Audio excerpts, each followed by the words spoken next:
My boyfriend, who I live with, works as a teacher in town about 15 minutes away by train. He gets home more or less at the same time every day, give or take an hour or two.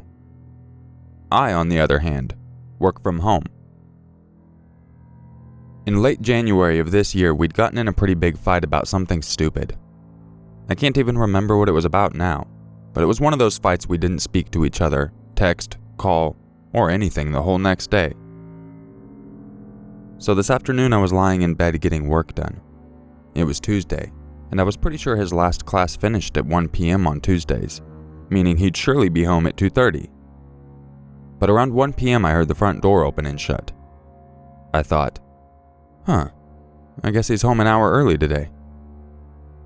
It was normal for him to skip his last class every once in a while, so I didn't really think anything of it. In fact, I was mostly mentally preparing for the awkward post-fight, "Hey, how's it going?" conversation. So I continued to lie in bed and do my work and wait for him to come in and change his clothes. The bedroom door was closed, and I had earplugs sort of half in, as I usually do when I'm working. But I could hear the heavy footsteps of him walking around the apartment, as he always does. If we hadn't been in mid-fight, and I wasn't so preoccupied with the awkwardness of it all, I might have noticed it strange how slow the footsteps were, or how long he spent walking around the living room. But I was caught up in the dramatics of the fight, and didn't think about it. I was just lying there, waiting for him to finally come in. Finally, the bedroom door slowly opened just a few inches. I turned my head towards the door and prepared to give him a sort of awkward, "We've been fighting for 24 hours, huh?" smile. But the door didn't open more than a few inches. I looked and saw that it was a woman's hand with red nail polish on the doorknob. Whoever was there slowly closed the door just as they had opened it, without entering the room. I jumped out of bed, ripped off my earplugs, and sort of froze for a few seconds while thinking rapidly. My first thought? That was not my boyfriend.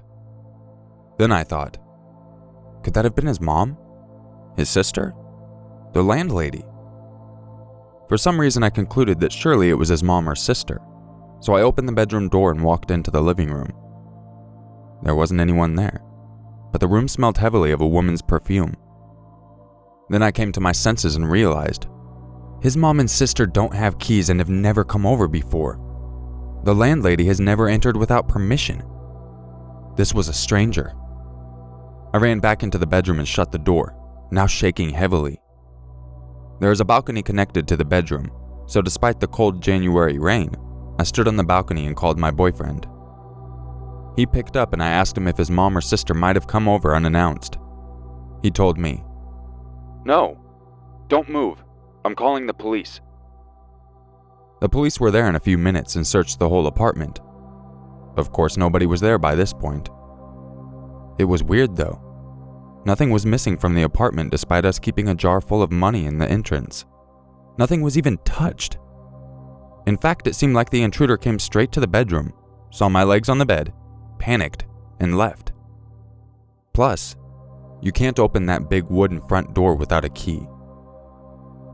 For a few days, my boyfriend and I were convinced it was just the landlady being nosy. I began to feel better. Nevertheless, we demanded that the landlady change our locks. When she came to change them with her husband, she made a discovery. There was a square area by the keyhole that had been scratched away with something. The landlady said surely someone used tools to break into the apartment. Then, a day or two later, my boyfriend told me, "I have to tell you something, but don't freak out." He told me that the orange kitchen scissors were missing. I obviously freaked out. I tore the apartment apart looking for those scissors. It's been 6 months and those scissors are gone, so the whole thing is just creepy and weird. A stranger breaks into a nice apartment, but doesn't touch or take anything of value, not even the money jar sitting right in the entrance. Scissors are taken from the kitchen, goes straight to the bedroom, sees someone in bed and immediately leaves. I never got to meet the person who opened the door that day. I hope I never do.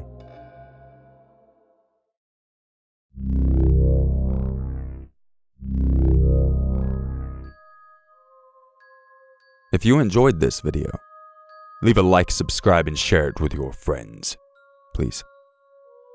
If you would like a chance to have your story featured in an upcoming video, make sure you email it to urmaker6260@gmail.com. And if you would like to gain early access to all of my content, as well as get some other cool perks, make sure you go check out my Patreon page. It's a fun little way for you guys to get cool perks as well as help support the channel. And on that note, I'll probably do a Patreon-only live stream at some point within the next couple of weeks. So I apologize this video is a little short. I actually couldn't find another story to go with this one that I thought fit well, and I've had permission for this for a while. And it was actually very highly rated on Reddit, so I figured I should get it out there before everyone has. I've been a little busy with the audiobook I'm doing, Dance in the Dark. I've been working on that. And I also have a review for a product I'm going to be doing soon too, which is going to be a lot of fun. As well as my wife's surgery, which unless you're a patron watching this early, you're probably watching this video as I'm sitting at the office while she's getting her surgery. Yeah, so let's hope that all goes well. Anyways, I'm trying to catch back up on everything, get things back straight in order, so yeah, I'll be keeping some stories coming here soon. So yeah, that's why I've been a little distant and kinda transferring my videos over from Fear slowly, which works because I know a lot of people didn't see them from Fear. So, yeah, I guess that's fortunate, at least. Alright, I'm done with the rambling and letting you know what's going on in my life because no one really cares. No, that's a lie. I know there are people that watch to the very end of all of my videos. And you guys are awesome. And for those of you that don't, you wouldn't be here anyways to hear anything. You suck! Alright guys, I'll catch you in the next video. And I think I'm gonna do my old outro. And just remember, it's always scarier if it's true. True.